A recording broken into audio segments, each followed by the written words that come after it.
Bonjour à tous et bienvenue dans notre compte-rendu matinal. Alors, en ce lundi, eh bien, il y a eu une reprise énergique qui a permis de gommer le petit élan dépressif qu'on a connu la semaine dernière.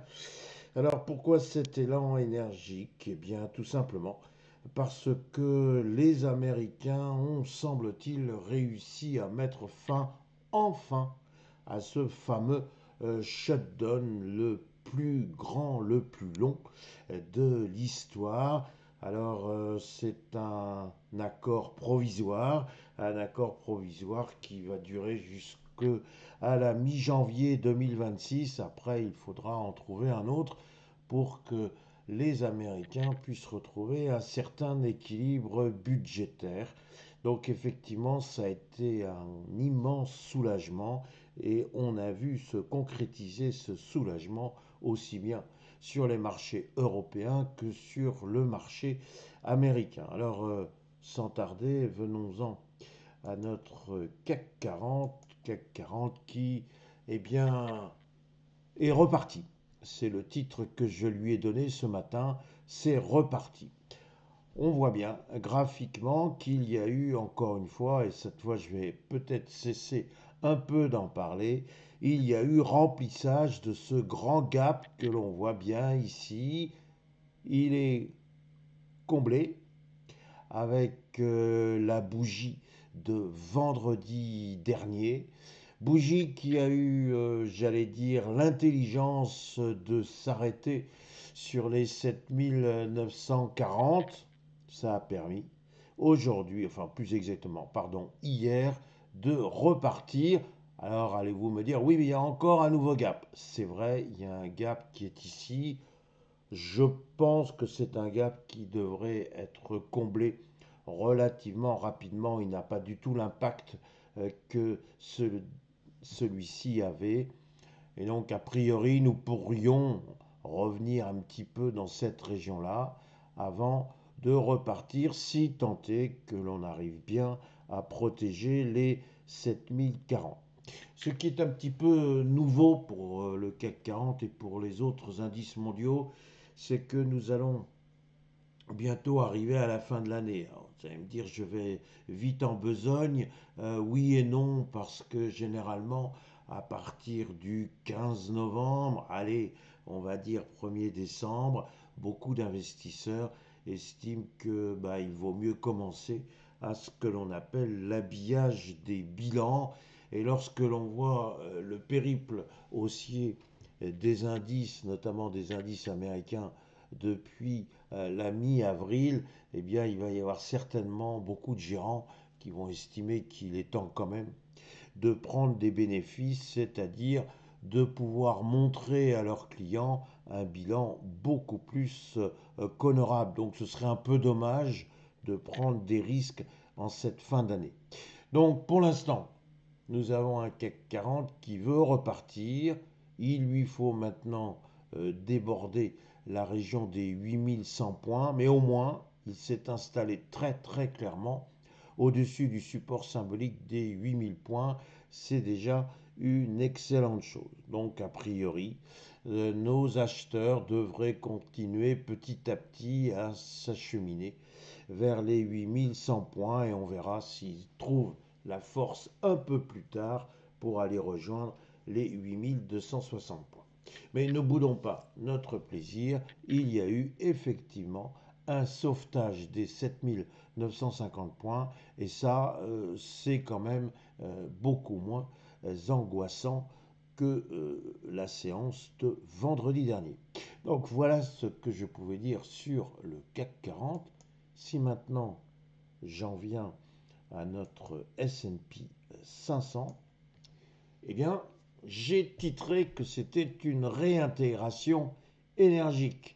On a vu vendredi que c'était un petit peu soucieux, que je venais expliquer que le S&P 500 avait cassé son support des 6770 points et qu'il fallait faire attention car il y avait possibilité d'un signal baissier Signal baissier qui aurait permis aux vendeurs de croire à un objectif sur 6500 points. Mais j'avais déjà des vendredis me dire attention, il ne faut peut-être pas se précipiter, c'est peut-être un petit signal qui mériterait une confirmation. Et si jamais on réintègre les 6770 points, il faudra oublier cette alerte baissière. En fait, c'est ce qui s'est passé dès hier matin, où l'on voit bien que dès l'ouverture, il y avait une installation au-dessus des 6770 points, création d'un nouveau gap ici, qui montre encore une fois l'impatience des acheteurs à vouloir racheter rapidement des positions, alors soit parce qu'ils étaient vendeurs, donc ils se sont rachetés vite, vite, vite, donc ils ont perdu, mais ils ont préféré limiter les pertes, ou alors c'était carrément de nouveaux acheteurs qui ont voulu profiter pratiquement de cette opportunité qui a consisté à effectivement voir le S&P 500 casser les 6770 points. Donc, nous sommes bel et bien repartis. Et est-ce que l'on va maintenant s'acheminer vers de nouveaux records historiques? La question est là. J'ai pas tout à fait la réponse. Et si j'ai pas tout à fait la réponse, eh bien, c'est pour les mêmes arguments que pour le CAC 40. Nous sommes dans une phase de l'année où il va y avoir des envies de la part de grands fonds de stabiliser en quelque sorte leurs gains. C'est peut-être pas la peine de prendre des risques supplémentaires et donc on pourrait tout à fait finir en quelque sorte la fin de l'année entre 6770 points et 6900 points. Alors, s'il y a eu une réintégration énergique des 6770 points, c'est bien parce que, encore une fois, on a résolu la question du shutdown. Est-ce que ça va suffire pour redonner de l'élan? C'est quand même pas tout à fait certain. N'oubliez pas que beaucoup de questions se posent sur l'attitude à venir de la Fed. Donc nous avons maintenant a priori toute une batterie d'indicateurs économiques qui vont arriver puisque les administrations vont pouvoir à nouveau fonctionner et donc la Fed va être obligée de digérer toutes ces données économiques et il y a un certain suspense sur le fait de savoir si oui ou non lors de sa réunion du 19 décembre, il y aura une baisse des taux, voire une baisse drastique, comme le souhaite toujours un certain nombre d'observateurs, voire une partie de l'administration américaine très proche de M. Trump. Donc nous en sommes là, on a salué le shutdown, il en faudrait maintenant beaucoup plus pour aller de l'avant. Et est-ce que les fameuses technologies vont retrouver encore du souffle? C'est pas tout à fait certain, dans la mesure où, encore une fois, cette espèce d'ombre, cette épée de Damoclès que représente une éventuelle crise de l'intelligence artificielle, eh bien, peut effectivement, pas forcément bloquer, mais inciter à de la prudence. Donc, pour aujourd'hui, si déjà le S&P 500 voulait bien se maintenir au-dessus des 6770 points, ce serait une bonne chose. Il ne faut pas oublier que maintenant ce fameux gap est à remplir et je crains que ce soit pour bientôt. Voilà mes réflexions du jour. Il me reste à vous souhaiter une excellente journée.